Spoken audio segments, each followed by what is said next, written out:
नमस्कार, मैं दिनेश गुप्ता आपका द रिव्यू में स्वागत करता हूं। भाग 2 लेके आया हूं और हम रिव्यू कर रहे हैं यूसीसी का, समान नागरिक संहिता का। आखिर इनसे भय क्यों, तो जानते हैं। भारतीय संविधान के 4th अध्याय में अनुच्छेद 36 से 51 तक के राज्य के नीति निर्देशक सिद्धांतों का प्रावधान है, जिन्हें अनुच्छेद 38 द्वारा नींव का पत्थर घोषित किया गया है। अनुच्छेद 37 में यद्यपि यह निर्देशक सिद्धांतों के बाद निरपेक्ष माना गया है, अर्थात इनको लागू न करने पर न्यायालय में चुनौती नहीं दी जा सकती, किंतु इसी अनुच्छेद में यह भी घोषणा की गई है कि यह निर्देशक सिद्धांत देश के शासन के में मूलभूत आधार हैं और कानून बनाने में इन सिद्धांतों का प्रयोग करना राज्य का कर्तव्य होगा। न्यायमूर्ति केएस हेडगे ने ठीक ही लिखा है, यदि कोई सरकार इस निर्देशक सिद्धांतों की अवहेलना करती है तो उसे चुनाव के समय मतदाताओं को निश्चित रूप से जवाब देना होगा। न्यायमूर्ति MC छगला ने नीति निर्देशक सिद्धांतों को महत्वपूर्ण बताते हुए लिखा है, यदि इन सिद्धांतों को लागू कर दिया जाए तो हमारा देश वास्तव में धरती का स्वर्ग बन जाएगा। बाद निरपेक्षता के कारण नीति निर्देशक सिद्धांतों का महत्व कम नहीं हो जाता। यही नहीं, सर्वोच्च न्यायालय ने अपने एक निर्णय में राज्य के नीति निर्देशक सिद्धांतों को मूल अधिकारों से अधिक महत्वपूर्ण माना है।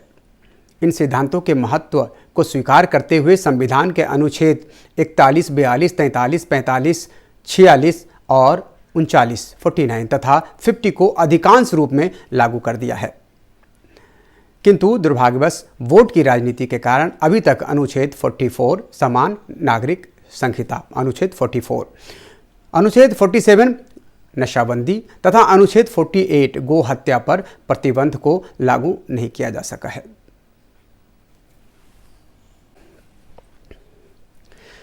संविधान के अनुच्छेद 44 में प्रावधान है कि राज्य संपूर्ण देश में समान नागरिक संहिता लागू करने का प्रयास करेगा, अर्थात सभी के लिए निजी कानून एक जैसे होंगे। निजी कानून के अभिप्राय उन कानूनों से हैं जो निजी मामलों में लागू होते हैं, जैसे विवाह, तलाक, उत्तराधिकारी आदि। परतंत्र भारत में हिंदू, मुसलमान, ईसाई, पारसी आदि सभी समुदायों में भेदभावपूर्ण, दमनकारी, क्रूर व अन्यायकारी निजी कानून प्रचलित थे। हिंदू समाज में शिक्षा प्रसार व समाज सुधार आंदोलनों के फलस्वरूप बहुविवाह, बाल विवाह व सती प्रथा तथा विधवा विवाह निषेध विरोध कानून 1956 में हिंदू कोड बिल लागू हुआ। ईसाई व पारसी समुदायों में भी त्रुटिपूर्ण निजी कानून में सुधार हुआ, किंतु मुसलमानों में आज भी दकियानुसी, दमनकारी व भेदभावपूर्ण कानून लागू है। वास्तव में विभिन्न समुदायों में प्रचलित अंधविश्वासों, कुरीतियों तथा मध्यकालीन रूढ़िवादी परंपराओं को धर्म के ठेकेदारों द्वारा धार्मिक आवरण पहनाकर उनको अपरिवर्तनीय निजी कानून घोषित कर दिया गया है।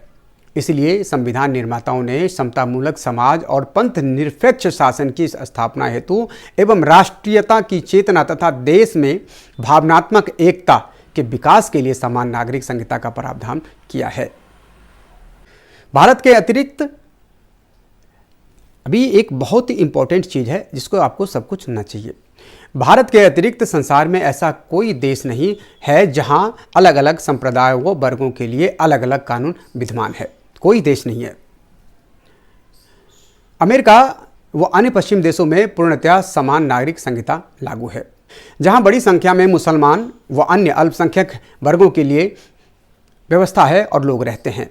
अनेक प्रगतिशील मुसलमान देशों तथा मिस्र, सीरिया, तुर्की, मोरक्को, इंडोनेशिया व मलेशिया, यहाँ तक कि पाकिस्तान में भी बहुपत्नीवाद, मौखिक तलाक तथा पुरुष प्रधान उत्तराधिकार आदि के मामलों में भेदभावपूर्ण व दमनकारी कानून बदल दिए गए हैं और उनको उदार व मानवीय बनाया गया है।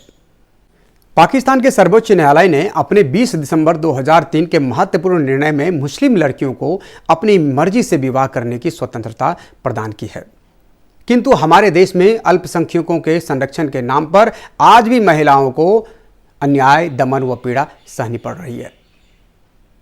वस्तुतः आज सभी संप्रदायों के निजी कानून पुरुष प्रधान है। हिंदुओं में पिता की संपत्ति में पुत्री का कोई अधिकार नहीं है, फलस्वरूप अनेक स्त्रियां को दहेज न मिलने पर जला दिया जाता है या मार दिया जाता है। मुसलमानों में पुरुष की गवाही 2 महिलाओं के गवाही के बराबर मानी जाती है। ईसाइयों में कोई भी स्त्री अपने चरित्रहीन पति को तलाक नहीं दे सकती, क्योंकि ईसाई निजी कानून में चरित्रहीनता का तलाक से कोई लेना देना नहीं, और चरित्रहीनता तलाक का कोई कानूनी अधिकार नहीं है। पाकिस्तान के जनक मोहम्मद अली जिन्ना के आग्रह पर 1937 में मुसलमानों के लिए अलग से शरीयत कानून बना, जिनके फलस्वरूप द्विराष्ट्र सिद्धांत की नींव पड़ी और भारत का दुर्भाग्यपूर्ण विभाजन हो गया।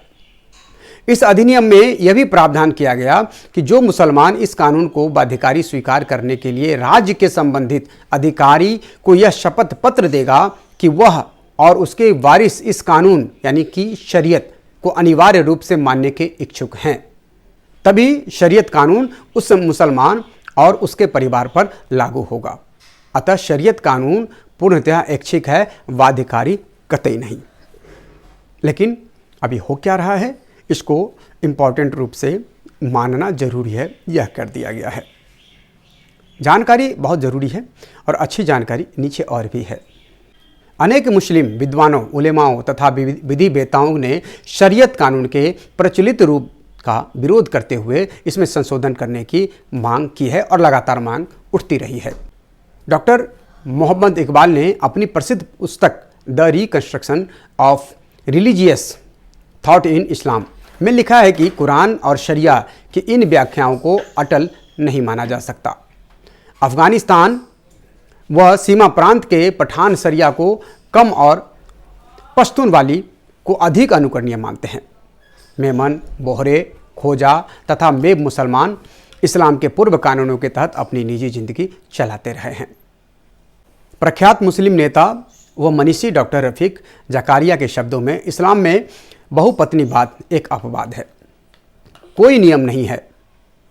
कुरान के रचयिता ने स्पष्ट लिखा है कि एक मुसलमान 4 पत्नियां रख सकता है, लेकिन उसी स्थिति में जब उन चारों के एक समान व्यवहार करे, उन्हें एक समान प्यार दे। लेकिन कुरान की अगली ही आयत में लिखा गया है, लेकिन तुम ऐसा कभी नहीं कर पाओगे, कौज लगा दिया है।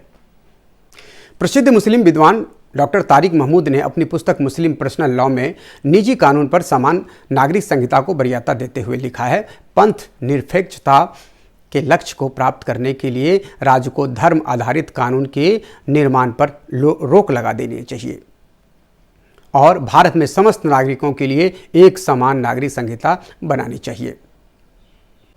इसी प्रकार इस्लाम के अन्य विद्वानों व सुधारकों तथा मौलवी इम्तियाज अली, मौलवी चिराग अली तथा न्यायमूर्ति आमिर अली ने मुसलमानों में प्रचलित त्रितलाक घोषणा और बहुविवाह आदि कुप्रथा को बदलने का समर्थन किया है। उक्त विद्वानों का दावा है कि 3 बार मौखिक तलाक की घोषणा कुरान पर आधारित बिल्कुल नहीं है, बल्कि कुरान की आयत 4.35 में तो परस्पर सहमति से ही तलाक का प्रावधान है।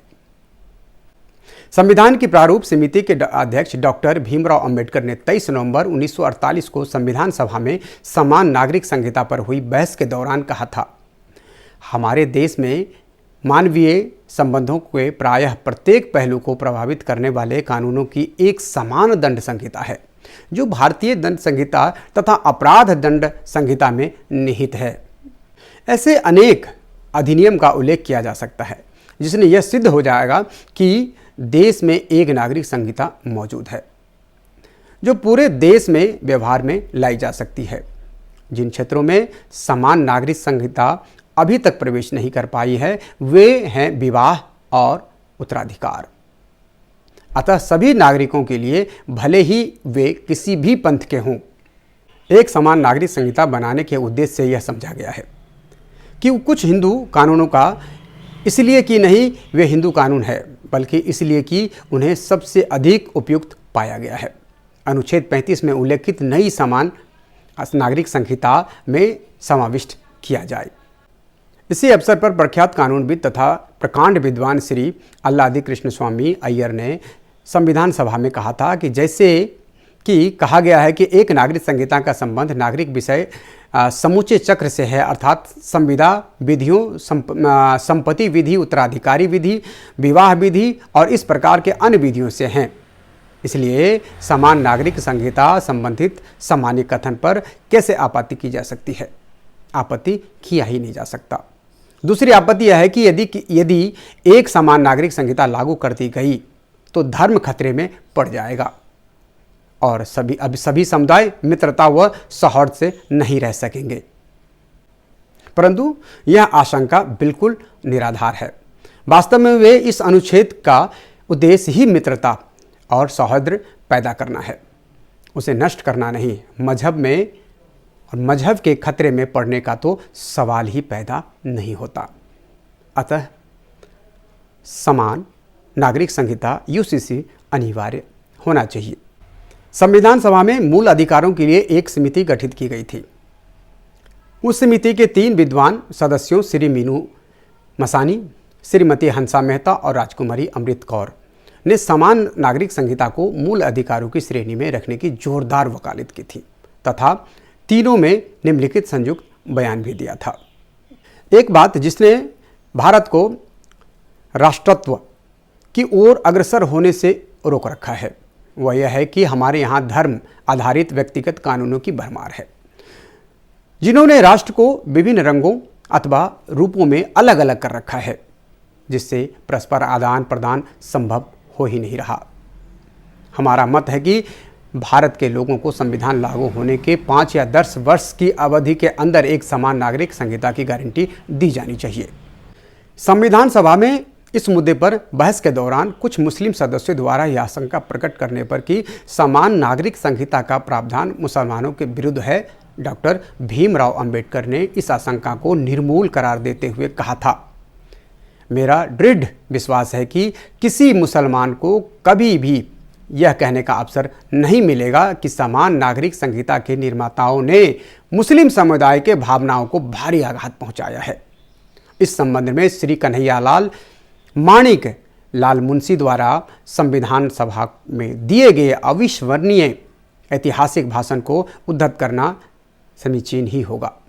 एक तर्क यह भी दिया गया है कि समान नागरिक संहिता बनाना अल्पसंख्यकों के प्रति निर्दयपूर्ण व्यवहार होगा, किंतु उन्नत मुस्लिम देशों में कहीं भी किसी अल्पसंख्यक समुदाय के निजी कानून को इतना परम पवित्र अथवा अनुल्लंघनीय नहीं समझा गया है कि वहाँ का नागरिक संहिता ही न बनाई जाए। तुर्की अथवा मिस्र का उदाहरण ले लीजिए। इन देशों में किसी अल्पसंख्यक समुदाय को ऐसे पृथक व विशेष अधिकार प्राप्त है ही नहीं जैसे भारतीय अल्पसंख्यकों को प्राप्त है। अगर आप यूरोप के उन देशों को देखें जहां समान नागरिक संहिता लागू है तो आप पाएंगे कि वहां विश्व के किसी भी देश से कोई भी गैर ईसाई जाता है तो उसे वहां की नागरिक संहिता का पालन करना ही पड़ता है।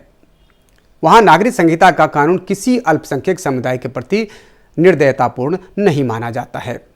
बात वास्तव में यह है कि क्या आप अपने व्यक्तिगत कानूनों को ऐसे ढंग से मजबूत व संगठित बनाना चाहते हैं जिसमें समूचे देश का जीवन समय रहते स्थिरता और पंथ निरपेक्षता के सूत्र में न बंधने पाए?